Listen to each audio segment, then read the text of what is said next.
bring in Guy Lewis, former U.S. attorney. And Guy, I'm glad Brooke ended her segment there talking about scheduling, because quite frankly, as you well know, an appearance like yesterday's is all about scheduling. Yet when you see how yesterday the DOJ doubled down on their demands for a quick trial, doesn't that just prove Donald Trump's point that this is all in an effort to get him in jail prior to the 2024 election?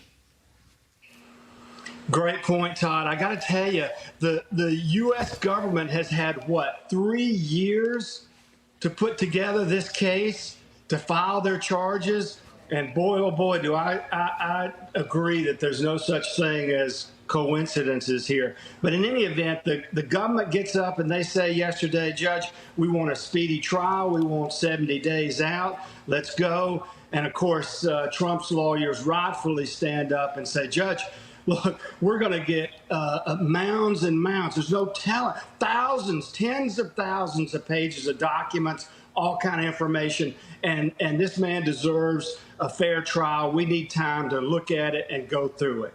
And it's not just the documents, Guy, it's depositions.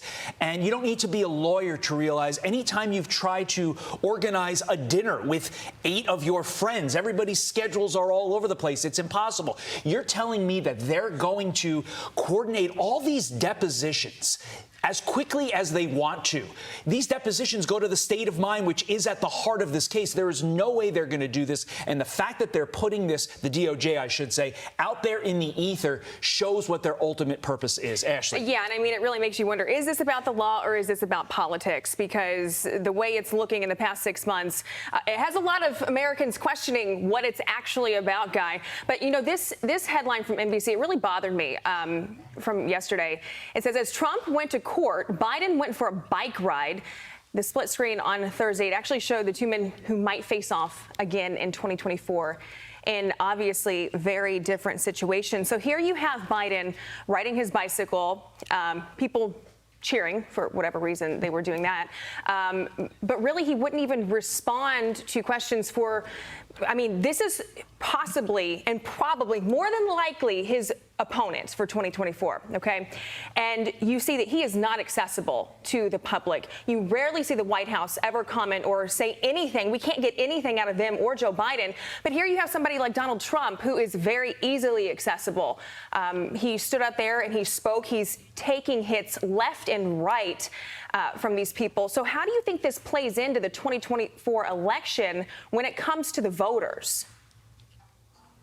Boy, that's a great point, Ashley. I got to tell you, you make the point that politics and prosecution don't mix, and we are seeing it. The American people are seeing it play out here. Listen, I was U.S. attorney down here in South Florida, and anytime a quasi or even arguably politically motivated or political case came in, we handled it so carefully, so cautiously, exactly the opposite of what Jack Smith and his team seem to be doing here. Listen, I think the prosecutor's way out over his skis.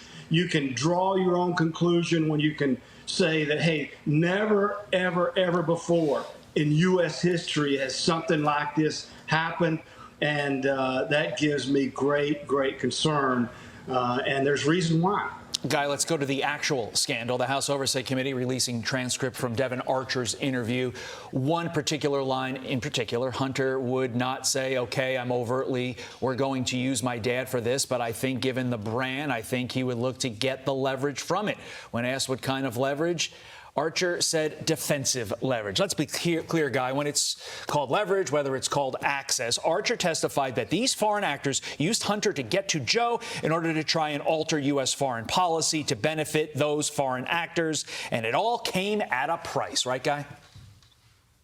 So, guys, this is where really my biggest problem with what's going on right now and why it's so disappointing, so disheartening. When you look at how both of these cases, you compare them, you contrast them, how they're being handled, how incredibly aggressively the Trump cases are being prosecuted, investigated, pursued. And then you turn and look, guys, to the Hunter Biden case. where you've got now the explosive testimony, as you say, Todd, of Archer. And yes, you're exactly right. Another word for this is influence, persuasion. You read his testimony before the House, and you stack on top of that the whistleblowers, the texts, the emails, the false denials. Right. I mean, how many times did the current president say, hey, I didn't meet with anybody, I didn't talk with anybody, didn't know anything about business, didn't receive any money? And what do we now know? Every single bit of that. Untrue, false statement, lies. And I just, look, if you're going to be this hard, this aggressive on the ex-president, how can you not treat Hunter Biden, the current president, the same way? I don't know if there's a stronger word than double standard, but this certainly warrants. Guy Lewis, thanks for your time this morning. We appreciate it.